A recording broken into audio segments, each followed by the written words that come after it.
E shikoni këtë frut, nuk është kungull. Prodhon sfungjer natyral me cilin ne lajmë trupin. Dhe këtu e kemi në fazën e fundit të pjekjes. Do ta shikoni vetë mrekullin e këtij fruti. Fara vjen nga Vietnami.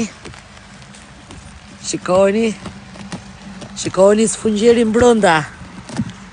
Dhe këtë farë e gjejmë të mbjell në kuç të Beratit nga një inxhinier me profesion. Si e zbulove ti këtë farë nga Vietnami dhe e solle këtu në kuç me çfarë guximi se do kisha sukses? Krejt rastësisht. Fakt, nuk mendoja që do kisha sukses, mendoja që do dështoja. Po. Megjithatë, dështimi është pjesë e lojës të themi. Por më tepër ishte ideja për të krijuar një produkt natyral, ekologjik, të mirë për trupin dhe për më tepër të mirë për mjedisin. Shikoj ç'a bën natyra, s'kisha parë ndonjëherë që të prodhojë sfungjerin nga një bim, dhe bima quhet lufa. Dhe nuk prodhon vetëm sfungjer kjo bim.